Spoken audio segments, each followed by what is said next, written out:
How to compute corrected sounding part 2. Yung vlog na ito ay karugtong sa previous vlogs natin. Gumawa kasi ako ng 4 na magkakaibang example at hinati ko ito sa 4 na video. Kaya ito yung karugtong sa video na about corrected sounding. Make sure mo na matapos mo tong video na to para madagdagan yung mga ideas at mga technique mo sa pag-compute. Pero bago ang lahat, ako nga pala si Jello Rodriguez, isa po akong chief engineer, entrepreneur, at minsan isa rin akong instructor. Meron na po akong 15 years of experience na pagtratrabaho sa barko. At gaya na maraming Pilipino, naging kadete, wiper, oiler, OIC engineer, at naging second engineer din ako bago ako nakapag-chief engineer. Napagdaanan ko lahat ng mga posisyon na yan. Kaya sa tingin ko, matutulungan kita sa mga tanong sa isip mo o kung ano man yung mga hindi mo pa maintindihan. Kaya andito yung mga vlogs natin para tulungan ka sa mga tanong na naguguluhan ka. Ang pag-compute ng corrected sounding ay napakaraming technique at lahat naman yan ay tama as long as hindi ka umabot ng difference na more than 1 metric tons or let's say 0.5.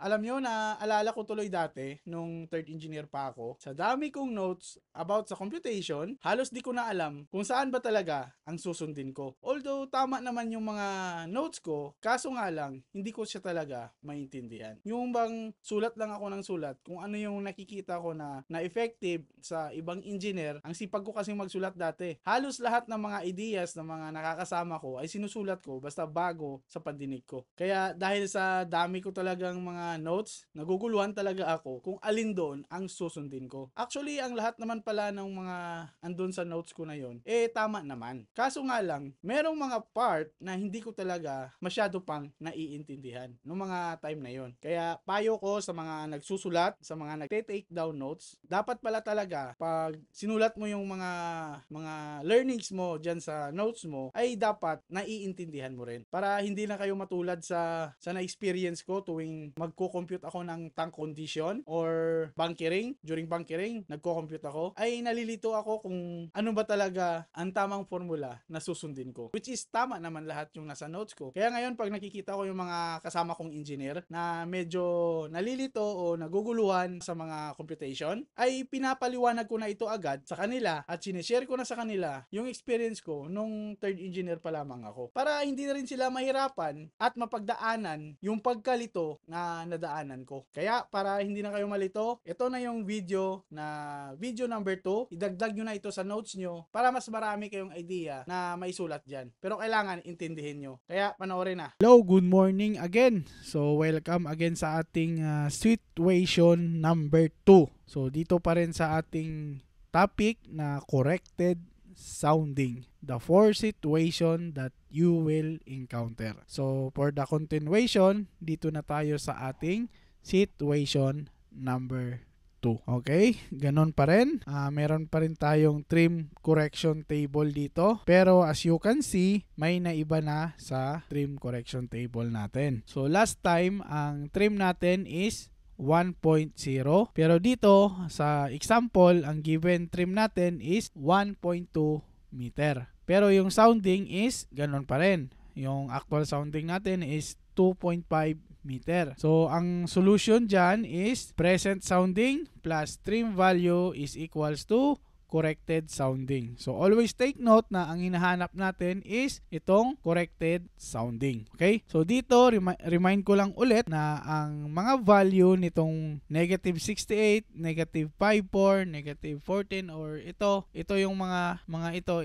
So, ang mga value nito is millimeter yan. So, take note dito sa unit kung ano yung nakalagay. So, most of the time, based on experience ko, ang mga unit na yan is millimeter. So ito millimeter yan, millimeter, ito millimeter. Okay? So ngayon ang hinahanap natin is yung value ng 1.2 meter na trim. So as you can see, naka-question mark yan. So hahanapin natin yan. So sa paghanap, i-interpolate natin siya. Ganon din, tulad din sa situation number 1, ang gagawin din natin is kukunin din natin yung difference. So, ilan yung difference ng 1 at saka 1.5?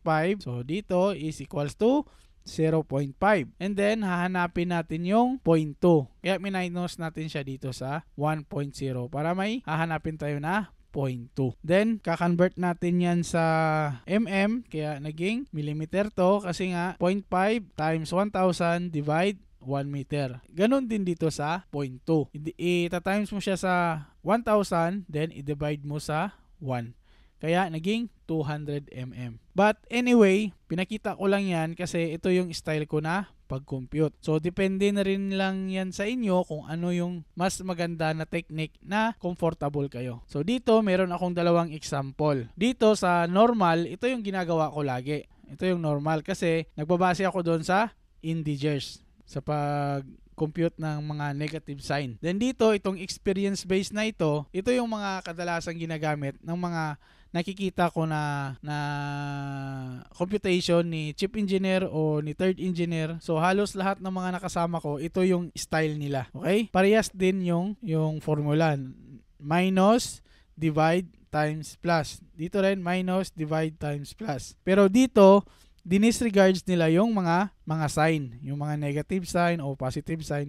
Wala silang pakialam sa sign. Okay? Pero parehas lang yung sagot. Dito sa ginagawa ko lagi, so testing natin, negative 41 minus negative 27 is equals to negative 14 mm. And then, i-divide mo siya sa 500. Okay? So, dito yan galing yung 500. Ito yung 0.5. But anyway, kung gusto mo siyang i-direct sa 0.5, same din lang yung sagot. Pero dito, ginawa ko lang siyang 500 para magpareha sila lahat na millimeter. Okay? So, naintindihan? So, dito rin, negative 0.028 times 200 is equals to negative 5.6.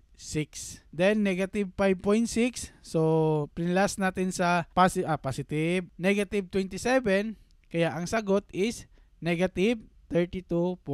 So, medyo mas malapit talaga tayo sa katotohanan kasi nga, kung nakikita nyo, puro negative yung mga sagot dito sa bias term na to. Kaya, negative din yung sagot dapat. Para pag nilagay mo siya dito is negative. Okay? Tapos dito naman sa experience base, ito yung mga ginagawa ng mga nakakasama ko. And minsan, ito rin yung ginagawa ko pag madalian. So, hindi ko na pinapansin yung mga sign. So, take note, pag hindi mo to ginamit yung mga sign, magbabase ka pa rin dito. So, once na makita mo na negative yung mga sign dito, at the end, magma-minus ka sa actual sounding. So, let's say, for example, yung sagot mo dito is positive 32.6.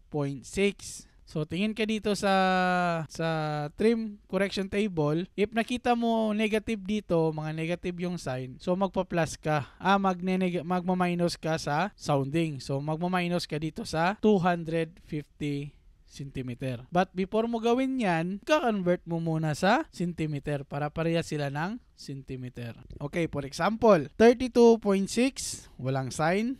So, meaning positive. So, i-convert mo muna, magiging 3.26 cm. Ngayon, meron ka ng 3.26 cm. Titingnan mo ngayon yung mga sign nila dito sa bias term. So, ngayon nakita mo may sign na negative. So, meaning magma-minus ka dito sa 250. So, parehas pa rin yung sagot. Magiging 246.74. So, pag dito naman yung ginamit mo, ganun din, may negative 32.6 ka na, kakonvert mo ulit siya sa centimeter, then, ito na, 250 plus negative 32.6, ang sagot is 246.74 pa rin. Okay? So, kadalasan talaga, based on my experience, lagi dito nagkakakamali yung mga third engineer at saka chief engineer. Maraming nalilito dito sa last part na to. Kaya di nila alam kung minsan kung magpa-plus ba sila o magma-minus. So para hindi ka malito, kabisaduhin mo yung integers. Para kahit ano pang nakalagay dyan, negative ba yan o mag-positive pa yan, basta kabisado mo yung integers, ganon at ganon din yung lalabas na answer. Okay? So, mamili na lang kayo kung saan kayo hiyang at saan kayo komportable. Para sa akin, ito yung ginagamit ko lagi. So, it doesn't matter kung maging 500 pa yan o 0.5 or 0.2 or 200, parehas pa rin yung sagot na lalabas. Okay? So ngayon, punta na tayo dito sa capacity table. Since na may corrected sounding na tayo na 246.74 cm, so hanapin natin dito sa capacity table. So kung nakikita nyo, walang 246.74 cm dito sa capacity table. Ang meron lang is 246, 247 at saka 248. So ngayon hahanapin natin tong 0.74 cm na value. So sa pagkuha niyan, same din dito sa ginawa natin dito, kukunin din natin yung agwat ng dalawa. So sa agwat ng dalawa, meron tayong 1 and dito meron tayong 0.74. Okay? So ganun din, ang golden formula is minus, divide, then times, then plus. So same pa din yung gagamitin nating formula. So 519.54 minus 520.10 is equals to negative 0.56. Okay? So lagi nyong tatandaan, mauuna lagi tong 519 hanggang 520. Okay? So kailangan hindi to magkabaliktad. Pag nagkabaliktad to, at the end, malilito na kayo dito. So kailangan dito mauuna lagi itong nasa baba. 519.54. So yan lagi yung mauna. Then ma-minus mo to. Then pag nag-negative, divide mo naman dito sa 1. Then i-times mo siya sa 0.74 na hinahanap natin. And then yung sagot mo is negative 0.4144. So ngayon ipa-plus mo siya dito sa 520.10. So ganun pa rin yung ginamit natin. Take note ha, yung ginamit natin minus, divide, times, plus. Kaya may sagot ka na 519.685. Okay? So, ginawan ko rin siya ng table gaya doon sa situation number 1. So, kung nakikita nyo dito sa 246.0, so 520.10, and then sa 247.0, ang value is 519.540. So, in every point 1, point 2, so in every point 1, then plus point 1 ka dito, kaya naging point 2, point 3, point 4. Lahat yan ay may agwat na 0.056. Okay? So, ginawa ko lang to para ma-make sure natin na tama yung computation natin. Okay? So, I hope na naintindihan nyo yung situation number 2. So, see you on next video sa situation number 3. So, ang karugtong ng video yan, which is video number 3, ay sa susunod ko na lang na linggo, i-upload. Medyo mahina pa kasi yung signal namin ngayon, kaya hindi ko siya ma-upload ng buo. Pero kahit mahina yung signal, dahil mahal ko kayo at may care ako sa mga bagong henerasyon na marino, ginawa natin ng paraan para ma-post lamang ito. Napapansin ko na kasi yung ibang mga engineer ngayon ay dinedisregards na yung mga manual computation. Parang hindi na sila nakaka-compute pag walang Excel form or kung anumang app na meron available sa barko natin. Kaya sana makadagdag sa mga ideas nyo yung video ito. Mahirap kasi pag hindi natin sinanay yung sarili natin sa pag-intindi ng mga trabaho or kung ano man yung mga basic principle sa trabaho natin. Kawawa yung mga future na magiging marino kasi makikita nila na parang dinidisregard sa natin yung mga basic principle. Kaya sana maging good example tayo sa kanila. Kaya ini-invite ko kayo sa aking FB group page na Marine Engineer Online Class. Magsama-sama tayo doon at mag-share pa tayo ng mga ideas at mga experience para mas lalo pa natin ma-spread mga stories natin nakakapulutan ng aral ng ibang mga marino. Yung link andyan sa comment section. Siya nga pala, kung nagustuhan mo tong video na to, paki-subscribe mo naman ako o paki-follow para updated ka sa mga bagong videos. Marami pa akong i-upload na mga videos in the future. At sure ako na marami kang matutunan sa mga vlogs natin. At baka hindi mo pa napanood yung ibang